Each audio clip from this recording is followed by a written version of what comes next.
Hello students, जैसे कि आप बोर्ड पर देख रहे हैं एक नीट 2025 का क्वेश्चन का स्टेटमेंट लिखा हुआ है और फिजिक्स का बहुत बड़ा योगदान होता है नीट में अच्छी रैंक लाने के लिए। और फिजिक्स की एरर वाली जो टॉपिक है मेजरमेंट ऑफ एरर्स, वहाँ से हर साल एक दो क्वेश्चन आता ही आता है। तो हम इसका एक क्वेश्चन सोल्व करेंगे। इसी तरह के सिमिलर क्वेश्चन हर साल आते हैं। स्टेटमेंट जो है सामने बोर्ड पर लिखी हुई है, हम कोशिश करेंगे कि इसको हम अच्छे से समझ सकें। ये सिमिलरिटी हर साल रिपीट होती है इस तरह के क्वेश्चंस, और लगभग फिजिक्स के सभी एग्जाम्स में एरर वाले टॉपिक से क्वेश्चन आता ही आता है। जेई में भी आता है। A physical quantity P is related to four observations A, B, C and D as follows। एक फिजिकल क्वांटिटी P है जो फोर ऑब्जर्वेशन से रिलेटेड है, A, B, C और D, और उनकी पावर्स है A की पावर 3, B की पावर 2, C की पावर 1, D की पावर हाफ। जैसे फॉर एग्जांपल मान लो एक वेलोसिटी होती है डिराइव्ड फिजिकल क्वांटिटी, वो होती है डिस्प्लेसमेंट बाय टाइम, तो S बाई T, उसमें पावर 1 और 1 होती है। ऐसी ही कोई डिराइव्ड क्वांटिटी ये है हमारे पास। हमने इस क्वेश्चन में फाइनली फाइंड आउट क्या करना है, percentage error of measurement in A, B, C and D are given 1%, 3%, 2%, 4% respectively.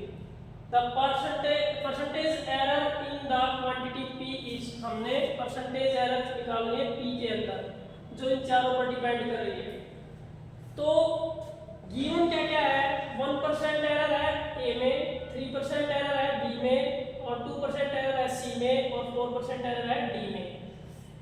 इसका मतलब ये होता है delta A by A 1/100, delta B by B 3/100, delta C by C 2/100 और डेल्टा D बाई D 4/100।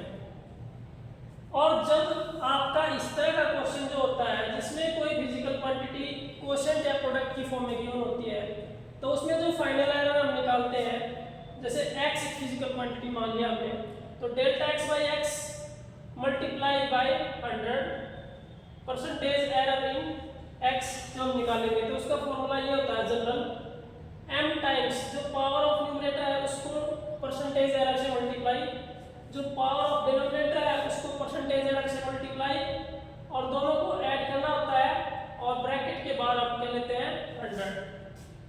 तो सिमिलरिटी आप यहाँ देखेंगे तो यहाँ हमारे पास जो P फिजिकल क्वांटिटी है उसमें जो हम ध्यान से देखेंगे तो जो पावर ऑफ न्यूमरेटर्स है वो है 3 times percentage error in A, 2 times percentage error in B, 1 times percentage error in C और half times percentage error in D। तो इससे हम इस क्वेश्चन को सॉल्व कर सकते हैं।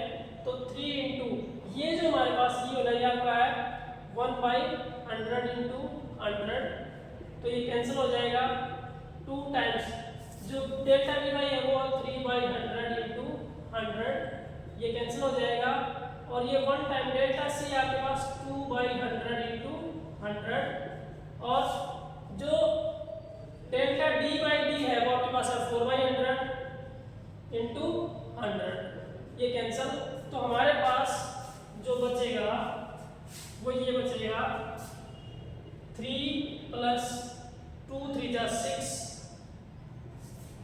यहाँ हमारे पास 2 रहेगा, प्लस 1/2 इंटू 4, ये 2 हमारे पास आ जाएगा 3 प्लस 6 प्लस 2 प्लस 2, 6 प्लस 4 10 और 13। तो हमारे पास जो परसेंटेज एरर है वो रहेगी 30%। तो इस तरह के क्वेश्चंस हर साल एग्जाम में आते हैं। तो आप इस तरह के क्वेश्चंस को सोल्व करके अपने 4 नंबर नीट में सिक्योर कर सकते हैं। Thank you, have a nice day.